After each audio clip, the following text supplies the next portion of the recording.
Hi Joseph, it's your Aunt Lianne. Here I am in Cambodia at a cafe and I found a book I think you'd really like. It's called Mickey Mouse and the Great Lot Bot. I can't wait to meet you in March maybe, and we could go to the library and read many books and talk about garbage trucks. I heard you like garbage trucks a lot. So let's read this story. Oh, thank you. It's very delicious. Hey. Look at that! Morty and Ferdy dropped their bat and ball and stared at the sign in front of them. This land for sale! I can't believe it, said Minnie Mouse. This is the only vacant lot left for blocks around.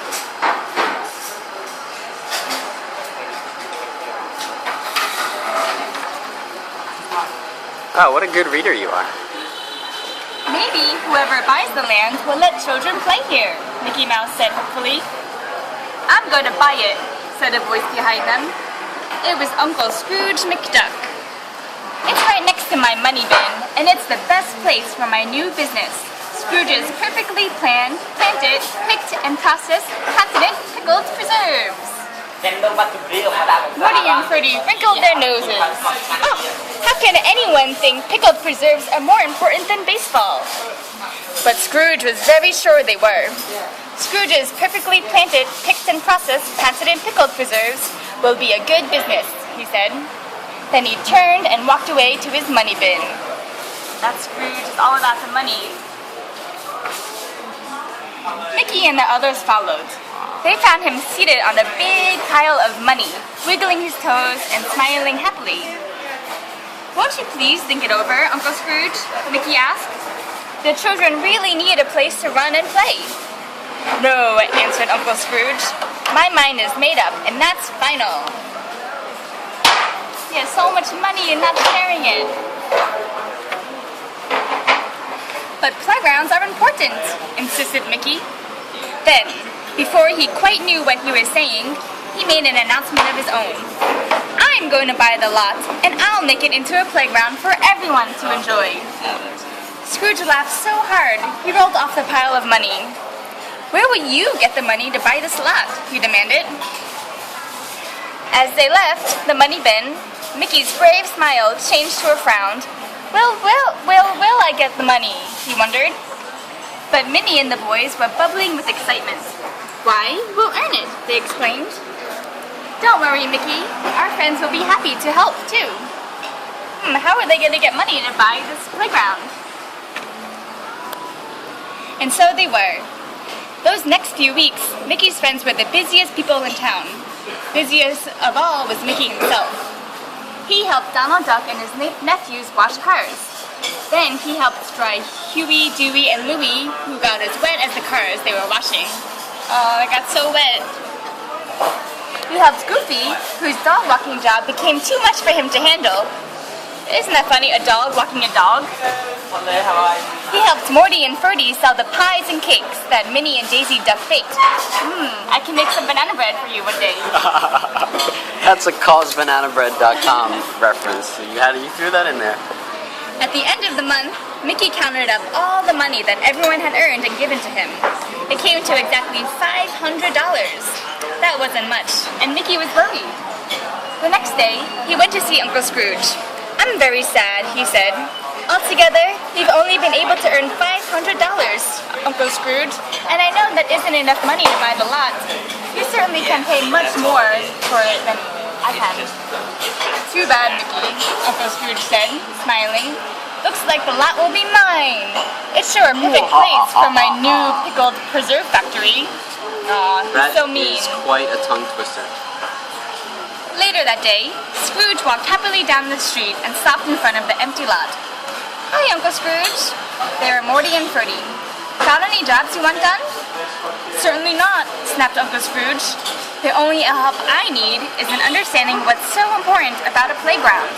A lot of foolishness, if you ask me. Humps. We can't tell you, said Morty. But we can show you, added Ferdy.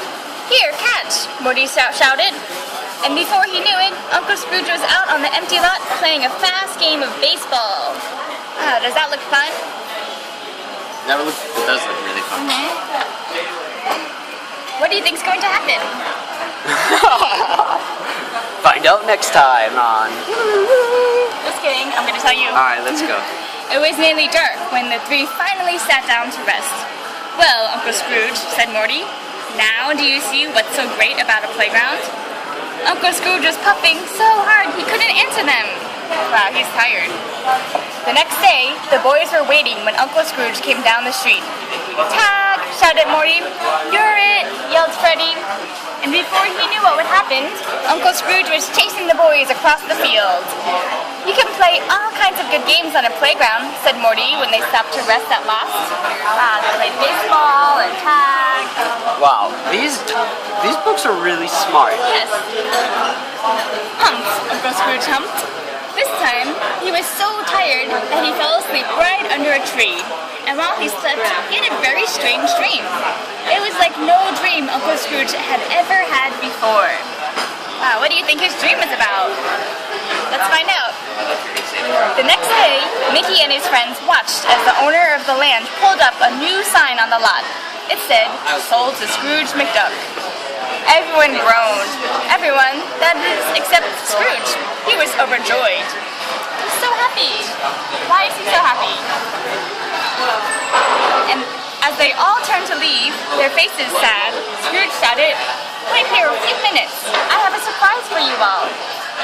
Soon, workmen began to arrive. They lifted swings and slides into place. They started to dig a swimming pool. In the corner, they marked lines for a baseball diamond. Where's the swimming pool? This?